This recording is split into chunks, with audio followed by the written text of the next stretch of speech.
نحمدہ ونصلی ونسلم علی رسولہ الکریم اما بعد فاعوذ باللہ من الشیطان الرجیم بسم اللہ الرحمن الرحیم ان اللہ وملائکتہ یصلون علی النبی یا ایھا الذین آمنوا صلوا علیہ وسلموا تسلیما اللہم صل علی سیدنا و مولانا محمد وعلی آلہ واصحابہ وبارک وسلم وصلی علیہ۔ الحمدللہ، اللہ رب العزت کا شکر، اس کا احسان، اس کے رسول کا کرم اور اہل بیت اطہار سید الشہداء امام حسین اور قافلہ کربلا کی نسبت کہ آج ہم 5ویں دن یہاں جمع ہوئے ہیں آن لائن محفل کے ذریعے۔ اللہ تعالی ہمارا جو یہ ذکر ہے اپنی بارگاہ میں قبول اور منظور فرمائے اور ہمیں اس سے برکت اور اس سے فیض حاصل کرنے کی توفیق عطا فرمائے، آمین۔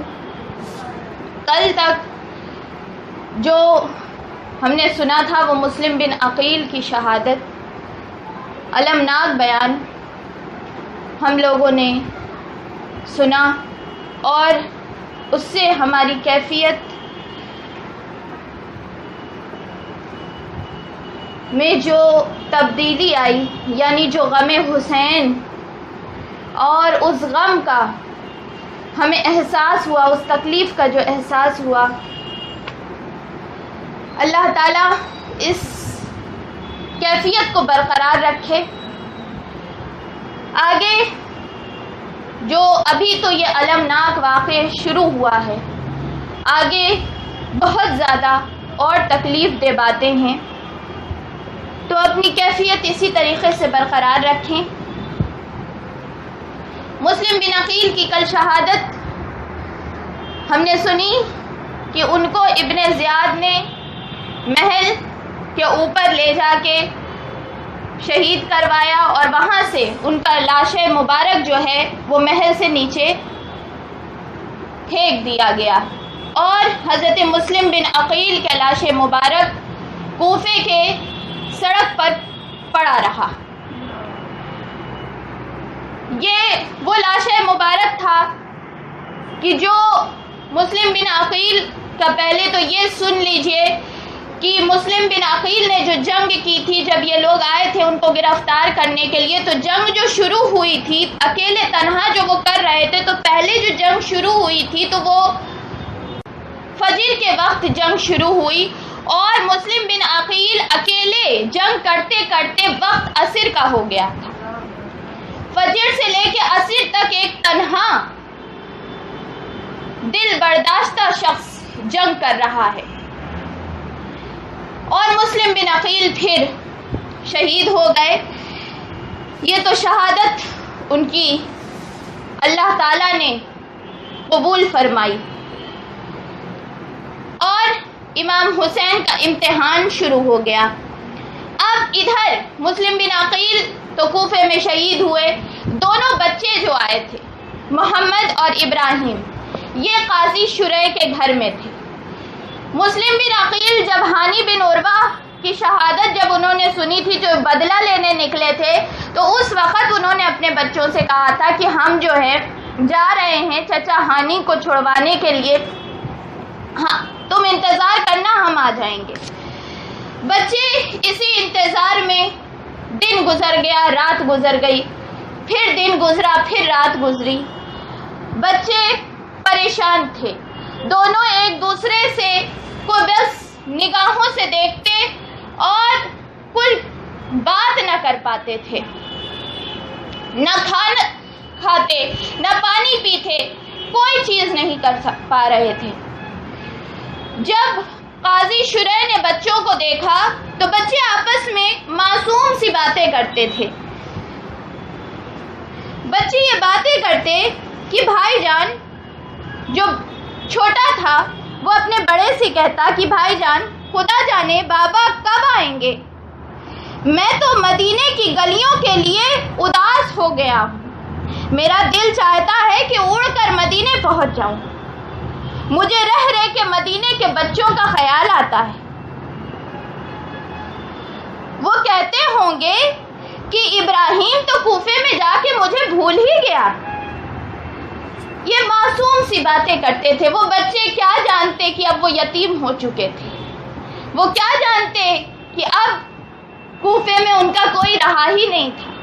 مسلم بن عقیل شہید ہو گئے. بچے آپس میں یہی باتیں کر رہے تھے کہ قاضی شریح نے جب یہ بات دیکھی، یہ دیکھا، تو ان کا دل پھٹنے لگا. انہوں نے کہا کہ کیسے میں ان کو یہ بتاؤں کہ ان کے والد اب اس دنیا میں نہیں رہے. کس طریقے سے یہ بات بتاؤں. لیکن جب قاضی شریح کا پریشان چہرہ دیکھا تو بچوں نے کہا کیا بات ہے، آپ اتنے پریشان کیوں لگ رہے ہیں، بابا جان کی کوئی خبر ملی؟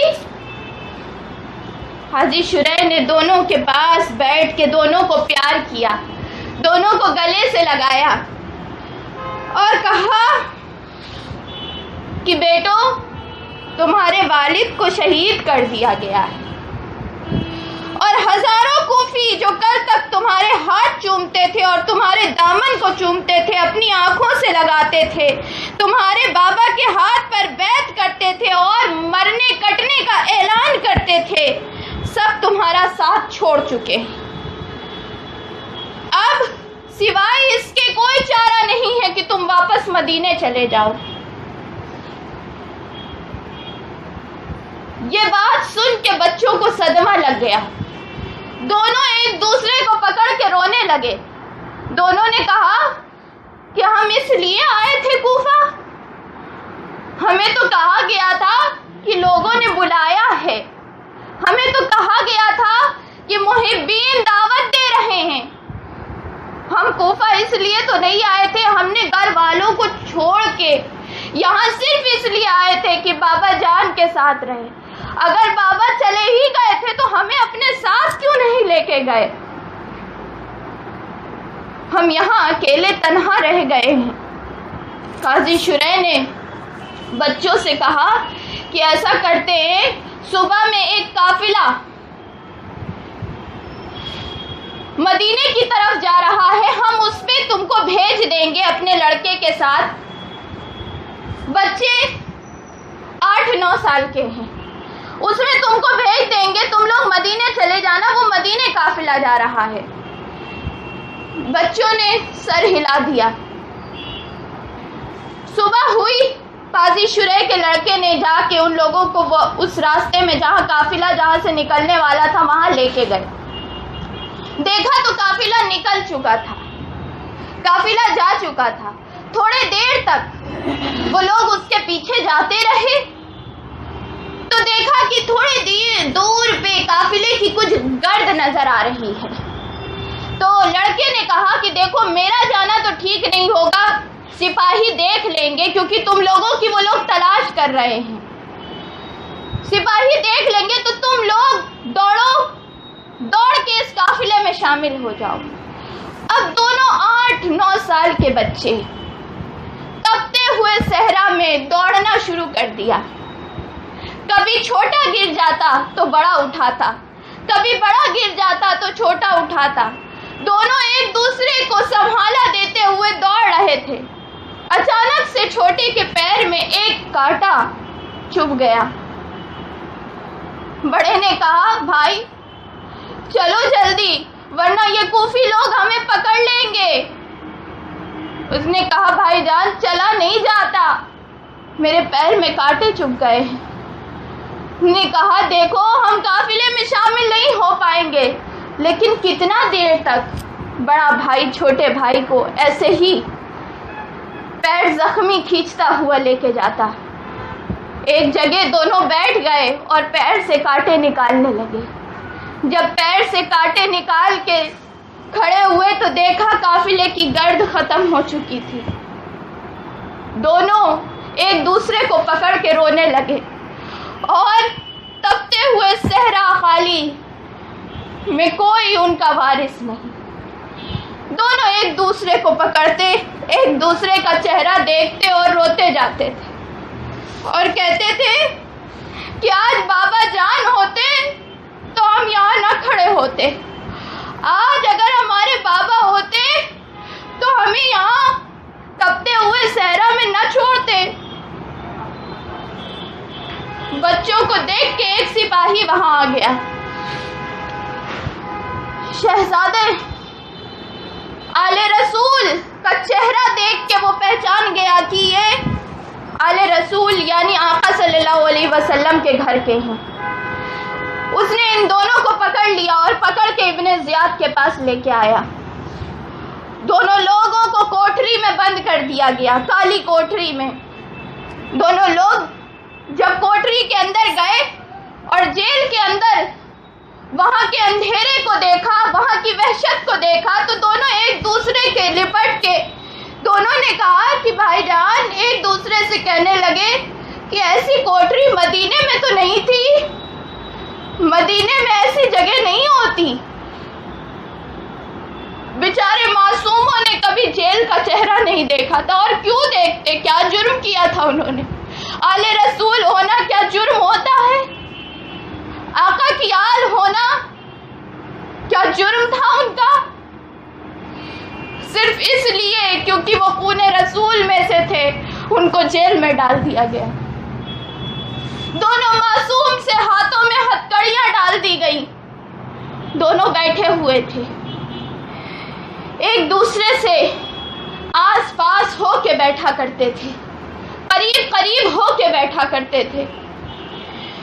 جب وہ جیل کا جو دروغہ تھا, اس کا نام مشکور تھا, اس نے یہ دیکھا تو اس کے دل میں رحم آیا. اس نے کہا دیکھو میں مجبور تھا تم کو یہاں قید کرنے میں, لیکن خدا کی قسم میں تمہارے آل سے, تمہارے گھر والوں سے اور اپنے آقا کے گھر والوں سے بے حد محبت کرتا ہوں. میں تمہاری رسی کو کھول دیتا ہوں. اور اس نے اپنی انگوٹھی اتاری اور انگوٹھی اتار کے بڑے کو دی, یعنی محمد جو تھے ان کو دی, اور ان کو دے کے کہا کہ تم قدسیہ ایک شہر ہے وہاں چلے جانا تم لوگ دونوں, اور وہاں پہ میرا ایک بھائی ہے اس کو یہ انگوٹھی دکھانا تو وہ تمہیں وہاں جگہ دے دے گا, اور ہو سکے گا تو تمہیں اپنے گھر والوں سے ملا دے گا. اب بیچارے چھوٹے بچے کیا جانے قدسیہ کا شہر کہاں, کوفے میں تو وہ نئے آئے ہوئے تھے, ان کو انگوٹھی دے دی گئی اور راستہ بتا دیا گیا. دونوں بچے نکلے, ہاتھ میں جو شخص تھا اس کا بھائی, اس کا نام لکھا اور اپنے جیب میں انگوٹھی ڈالی نکل گئے. لیکن راستہ نہیں جانتے تھے. پوری رات گھومتے رہے,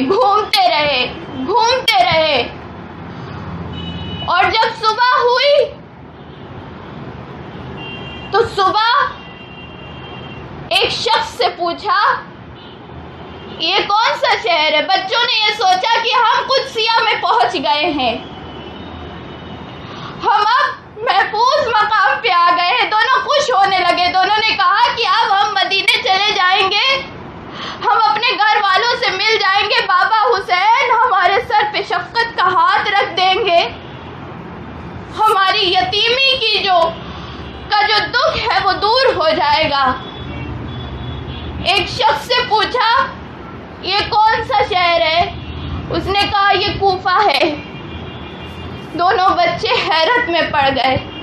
دونوں نے کہا ہم پوری رات کوفے ہی میں ٹہلتے رہے. دونوں بچے مایوس ہو کے ایک نہر کے کنارے پانی پینے چلے گئے. پانی پینے گئے, وہاں پہ ایک پیڑ تھا, اس پیڑ میں ایک سوراخ تھا, کھول جس کو کہتے ہیں. وہاں پہ ان لوگوں نے سوچا کہ اس سوراخ میں ہم اگر بیٹھ جائیں گے تو نظر نہیں آئیں گے, چھپ جائیں گے. چھوٹے سے بچے, جیسے ان کا ذہن تھا معصوم, اس کے اندر بیٹھ گئے. لیکن اس کے اندر سے تو وہ صاف نظر آ رہے تھے.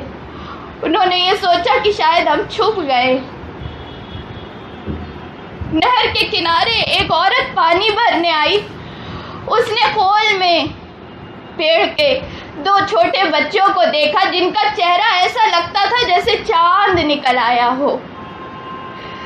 دیکھ کے جب ان لوگوں نے اس عورت کو دیکھا، بچوں نے، تو دونوں دیکھ کے مسکرانے لگے، مسکرا کے دیکھا۔ عورت نے کہا بچوں باہر نکل آؤ، دونوں کو سینے سے لگایا، سینے سے لگا کے کہا تم کون ہو؟ کہا سچ بولنے والے بچے تھے، سچ بولتے تھے، کسی بھی حال میں سچ بولنا سکھایا گیا تھا ان کو۔ انہوں نے کہا ہم مسلم بن عقیل کے یتیم بچے۔ کنیز نے دونوں کو لے کے وہ اپنے گھر چلی گئی، گھر میں گئی، جو گھر میں اس کی مالکہ تھی اس کو بتایا۔ دونوں نے، جو کنیز تھی اور جو ہے ان کی مالکہ تھی، دونوں نے جو ہے وہ مسلم بن عقیل کے بچوں کا بڑا خیال کیا، بڑا خیال رکھا، بہت چاہا ان کو، بہت پیار کیا، کھانا کھلایا، ان کے سر میں کنگھی کی اور ان سے بڑی محبت کا اظہار کیا۔ جو اس عورت کا لڑکا تھا جوان، اس کو بھی بڑی محبت تھی اہل بیت سے، اس نے بھی بڑا ہی محبت والا سلوک کیا۔ ادھر تو مسلم بن عقیل کے دونوں بچے اس عورت کے گھر میں پہنچ گئے، لیکن ادھر جس شخص نے مسلم بن عقیل کے دونوں بچوں کو آزاد کیا تھا، یعنی حضرت مشکور جو تھے، ان کو ابن زیاد نے پکڑ لیا، اور ابن زیاد نے کہا کہ تم نے ان کو رہا کیوں کیا اور کیوں تم نے ان لوگوں کو چھوڑ دیا؟ تم کو ملا کیا اس سے؟ کیا مل گیا تم کو ان دونوں کو چھوڑ دینے سے؟ مشکور نے مسکرا کے کہا کہ مجھے کیا ملا؟ مجھے ان کے نانا کی خوشی ملی، مجھے ان کے آل کی خوشی ملی، مجھے آقا کی شفاعت ملی، مجھے گنبد خضرا والے کی رضا ملی، جو تم جیسے بدبخت کو نہیں مل سکتی۔ ابن زیاد غصے میں غضبناک ہو گیا، اس نے کہا کہ ابھی تجھے سزا دیتا ہوں، ابھی تجھے اس کی سزا دیتا ہوں۔ ابن زیاد نے مشکور کے لیے جلاد کو بلایا اور جلاد کو کہا کہ اس کو 100 کوڑے مارو، اور اتنے کوڑے مارو کہ جب تک یہ مر نہ جائے۔ جلاد نے آ کے کوڑے مارے۔ پہلا جب کوڑا مارا، مشکور نے کہا بسم اللہ الرحمن الرحیم۔ دوسرا کوڑا مارا، مشکور نے کہا یا اللہ مجھے صبر عطا کر۔ تیسرا کوڑا مارا، مشکور نے آواز لگائی یا اللہ میری دستگیری فرما۔ چوتھا کوڑا مارا، آواز آئی مجھے فرزند رسول کی محبت عطا فرما۔ پانچواں کوڑا جب مارا تو مشکور نے کہا یا اللہ مجھے اہل بیت مصطفیٰ کے دامن میں جگہ دینا۔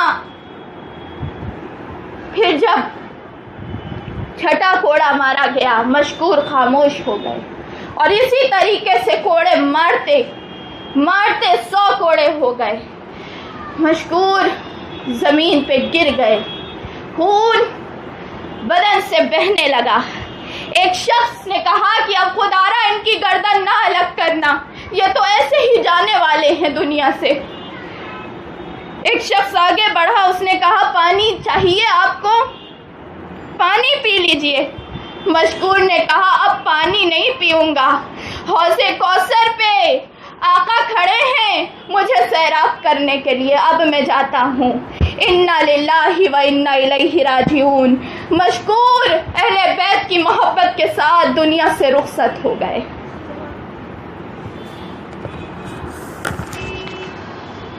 دل میں حق و حریت کا نور ہونا چاہیے، دل میں حق و حریت کا نور ہونا چاہیے، جذبہ مشکور کا مشکور ہونا چاہیے۔ ان ظالموں کے درمیان کچھ وفادار اہل بیت کے ایسے بھی ہوتے ہیں۔